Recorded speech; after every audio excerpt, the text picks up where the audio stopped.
Sir आप हमें ये बताइए कि हम कितने सेविंग अकाउंट रख सकते हैं, यानी कि कोई मैक्सिमम लिमिट है इनकम टैक्स लॉ के हिसाब से या किसी और लॉ के हिसाब से, या हम कितना मैक्सिमम बैलेंस रख सकते हैं अपने अकाउंट के अंदर, सेविंग अकाउंट के अंदर। या सर हमें ये बताइए कि हम कितना कैश विड्रॉ करें, कितना कैश डिपॉजिट करें ताकि हमें इनकम टैक्स का नोटिस ना आए। सो गाइस इन सारे सवालों का जवाब देने जा रहा हूं मैं इस वीडियो के अंदर। तो वीडियो बहुत ज्यादा इंपॉर्टेंट होने वाला है और साथ ही आपको बताऊंगा 3 ऐसे थंब रूल सेविंग अकाउंट को लेके कि जिनको अगर आप फॉलो करोगे तो कभी आपको हो सकता है कि इनकम टैक्स का नोटिस कभी ना आए। तो सोच कर दोस्तों वीडियो को अभी लाइक और शेयर जरूर कर दो और अगर चैनल पर नहीं हो तो चैनल को सब्सक्राइब करना ना भूलो। नीचे लाल बटन उसको दबाएं ताकि कोई भी वीडियो आए तो आपको सबसे पहले मिले। नमस्कार, मैं आपका दोस्त सीए दीपक बेहता स्वागत करता हूं हमारे यूट्यूब चैनल पर।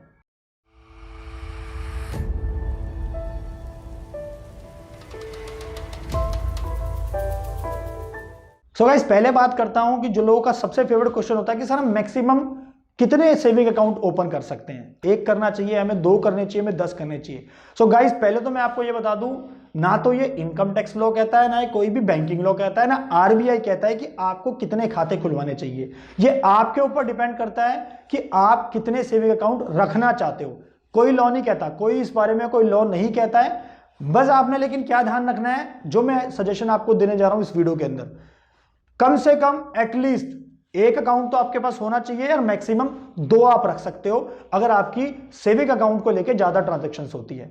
और अगर उससे भी ज्यादा ट्रांजैक्शंस है तो मैं आपको एडवाइस दूंगा कि आप करंट अकाउंट ओपन कराएं और उसके अंदर आपकी सारी ट्रांजैक्शंस को करें, क्योंकि दोस्तों जितना आप अकाउंट खुलवाओगे उतनी प्रॉब्लम्स आपको होगी। अब सोच के देखो, अगर आपके 5 अकाउंट है तो 5 अकाउंट्स का आपको मिनिमम बैलेंस मेंटेन करना पड़ेगा। 5 अकाउंट में जो आपको चार्जेस लगते हैं बैंक के वो आपको देने पड़ेंगे। 5 अकाउंट्स के अंदर जैसे आपको एटीएम अगर आपने कर रखा है तो एटीएम के चार्जेस अलग लगेंगे। तो ये सब चीजों का आपको ध्यान रखना पड़ेगा। इवन अगर आजकल जैसे डिजिटल का जमाना है तो आपको अगर किस अकाउंट से पेमेंट करनी है तो अगर 5 अकाउंट आपके पास होंगे तो आप 5 के 5 क्या करोगे, आप किसी भी पेटीएम ऐप के थ्रू उसको ऐड कर लोगे। मतलब जो हमारे आजकल जो ऐप चल रहे जैसे गूगल पे हो गया, पेटीएम हो गया, फोन पे होगा, तो आप 5 के 5 अकाउंट उसमें ऐड कर लोगे। तो देखा जाए तो थोड़ी यहां पे आपको मैनेज करने में ज्यादा दिक्कत आ सकती है, चार्जेस भी कटेंगे, मिनिमम बैलेंस भी आपको मेंटेन करना पड़ेगा। इसके अलावा जो सबसे बड़ा यहाँ पे फैक्टर है कि इनकम टैक्स रिटर्न जब आप फाइल करते हो दोस्तों तो आपको अपने सारे सेविंग अकाउंट दिखाने पड़ते हैं उसके अंदर। तो आप सोच सकते हो कि अगर आप सारे सेविंग अकाउंट दिखाओगे तो कितनी और प्रॉब्लम हो सकती है। आपने क्या पता नंबर ऑफ ट्रांजेक्शन ज्यादा कर रखी हो। अगर आपके पास हर चीज का सोल्यूशन है, मतलब मेरा कहने का मतलब है कि आपके पास जो सेविंग अकाउंट में पैसा आया है, चाहे आपके 2 में आया चाहे 10 में आया, अगर वो आपको पता है कि आपका नेचर ऑफ इनकम उसका क्या है, सोर्स उसका क्या है, तो आपको वो जरूर अपनी इनकम टैक्स रिटर्न में जरूर डिस्क्लोज करना है। इससे आपको कभी कोई प्रॉब्लम नहीं होगी। और जो दूसरा यहाँ पे लोगों का सबसे फेवरेट क्वेश्चन होता है कि सर मैक्सिमम बैलेंस कितना रख सकते हैं अपने सेविंग अकाउंट में। गाइज आप जितना चाहे उतना बैलेंस रख सकते हो अपने सेविंग अकाउंट में।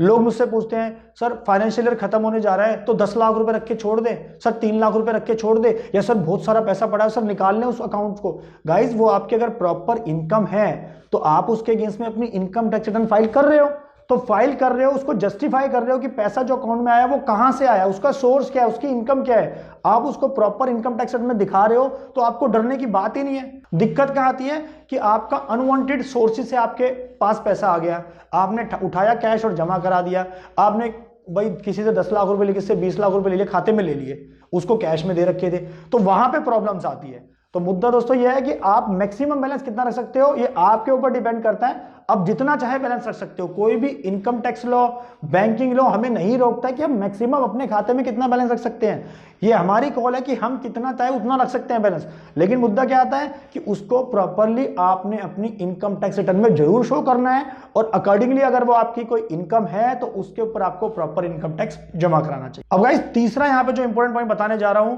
कि सर हम कैश कितना डिपॉजिट करें या कैश कितना विड्रॉल करें कि ताकि दिक्कत ना आए इनकम टैक्स में।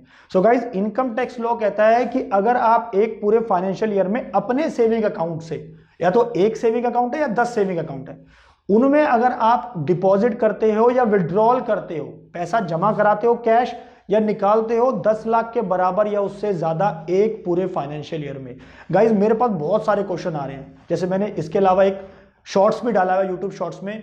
लोग पूछ रहे हैं सर अगर मेरे 10 खाते हो जाए, मेरे 15 सेविंग अकाउंट हो जाए तो क्या होगा। दोस्तों जवाब यही रहेगा कि यहाँ पे जो लिमिट दी गई है इनकम टैक्स लॉ के हिसाब से, ये कोई लिमिट नहीं है।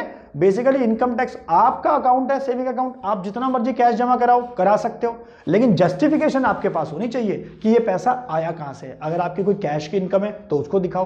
तो मुद्दा दोस्तों ये है कि इनकम टैक्स लॉ कहता है कि आपके अगर सेविंग अकाउंट में 10 लाख के बराबर या उससे ज्यादा का कैश जमा हुआ है, 10 लाख के बराबर का कैश विड्रॉल हुआ है सेविंग अकाउंट से, आपके सेविंग अकाउंट से, चाहे एक सेविंग अकाउंट है चाहे मल्टीपल सेविंग अकाउंट है, टोटल कैश जो यहाँ पे लिमिट है 10 लाख के बराबर या उससे ज्यादा है, तो उस केस में हो सकता है कि आपको इनकम टैक्स का नोटिस आ सकता है।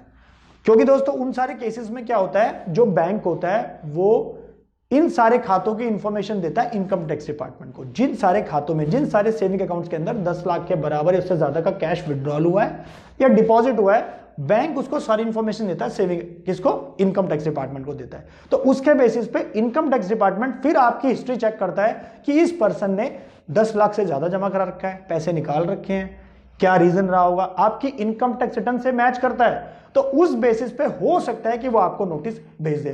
तो बस आपने ये चीजें फॉलो करनी है दोस्तों। और वन टाइम की अगर मैं बात करूं तो वन टाइम आप 2 लाख से ज्यादा का कैश मत जमा कराओ सेविंग अकाउंट्स के अंदर। एक मैंने एड ऑन आपको और इसके अंदर बताया वीडियो में। तो आशा करता हूं वीडियो आपको पसंद आई होगी। अगर आपको इस वीडियो से कुछ भी क्वेरी है, कुछ भी सजेशन है, तो आप नीचे कमेंट बॉक्स में डाल सकते हैं, हमारी टीम आप तक पहुंचकर उसका रिप्लाई करेगी।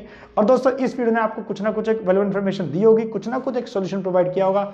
इसे दोस्तों वीडियो को लाइक करें, शेयर करें और चैनल को सब्सक्राइब करना ना भूलें। नीचे लाल बटन उसको दबाएं ताकि कोई भी वीडियो आए तो आपको सबसे पहले मिले। Thank you.